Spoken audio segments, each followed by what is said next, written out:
Yo man, as an 18-year-old who's grown up blasting classic rock in my car and headbanging to those epic guitar riffs, hearing about Ace Frehley's passing hit me like a ton of bricks. It's one of those moments where you're reminded how fragile even the legends are, you know? Gene Simmons and Paul Stanley, the dynamic duo behind Kiss, just dropped this gut-wrenching tribute to their longtime bandmate, and it's got the whole rock world reeling. Ace, the spaceman himself, was 74 when he left us, and it all went down way too suddenly after a fall at home that turned into something way more serious. We're talking weeks on a ventilator, a brain bleed that wouldn't let up, and his family making that heartbreaking call to pull the plug. It's the kind of news that makes you crank up New York Groove and just sit with the memories, because Ace wasn't just a guitarist, he was the fiery soul that helped define one of the biggest bands ever. Let's rewind a bit to set the scene, cause you can't talk about Ace without diving into Kiss lore.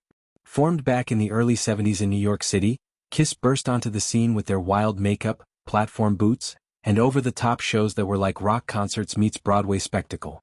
Ace Frehley joined as the lead guitarist right from the jump, co-founding the band alongside Paul Stanley, the Star Child, Gene Simmons, the Demon, and Peter Criss, the Catman.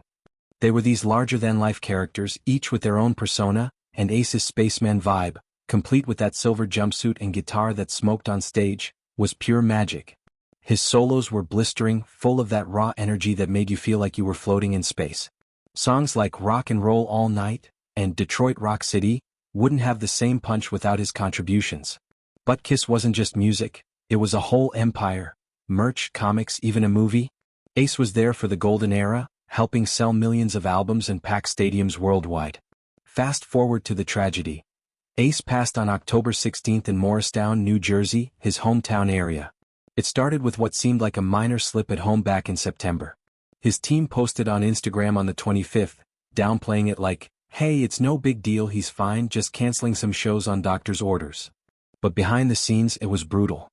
TMZ broke the story hours before the official announcement that he was on life support, fighting a brain bleed that just wouldn't heal. His family was by his side, weighing the unimaginable decision to turn off the machines. When they finally shared the news, they said they were completely devastated and heartbroken, calling the magnitude of his loss of epic proportions. Epic?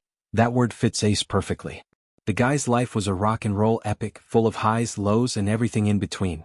Gene and Paul, now 76 and 73 respectively, didn't hold back in their joint statement. "We are devastated by the passing of Ace Frehley," they wrote. He was an essential and irreplaceable rock soldier during some of the most formative foundational chapters of the band and its history. That's heavy, right? Even after all the drama, and trust me there was plenty, they're honoring him as a cornerstone. Ace bounced from Kiss in 1982 amid struggles with substance abuse, which he later got real about in his memoir and interviews. There were reunions like the '96 lineup that sold out everywhere, but also feuds. Ace sued over makeup rights, called out Gene and Paul in the press, but in the end, rock family sticks. They added, "He is and will always be a part of Kiss's legacy." No bitterness, just straight respect. It's a reminder that in music, especially rock, the bonds run deep, even if they're messy.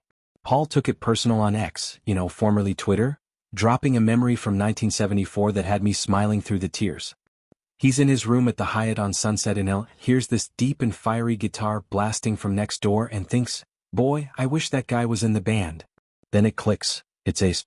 Classic Paul storytelling, painting that picture of raw talent just radiating through hotel walls.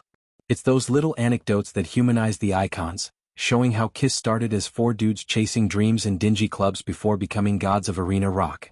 Peter Criss, the original drummer who also had his share of ups and downs with the band, chimed in too. On his website he wrote, "With a broken heart and deep, deep sadness, my brother Ace Frehley has passed away. He died peacefully with his family around him. I love you, my brother." Peter's been through the ringer, cancer battles, band exits, but his words scream brotherhood. Kiss was more than a band, it was a brotherhood forged in fire, and losing Ace feels like closing a chapter on that wild ride. Ace's legacy? Untouchable. Beyond Kiss, he dropped solo albums like Ace Frehley in '78, full of hooks like New York Groove, which became his signature. That song's got this funky disco rock vibe that screams city nights and endless energy. His Frehley's Comet project in the '80s kept the flame alive, and even later stuff like Anomaly showed he never lost that edge. But it's the solos, those wailing, spacey leads on Cold Gin or Strutter, that defined him. Fans called him the heart of Kiss, the one who kept it fun amid the chaos. His larger-than-life spirit? Offstage he was the comic relief, telling stories of wild parties and near misses, but always with humility. He battled addiction hard, got sober and mentored younger players. At 74 he was still touring, planning shows right up to the fall. That's dedication.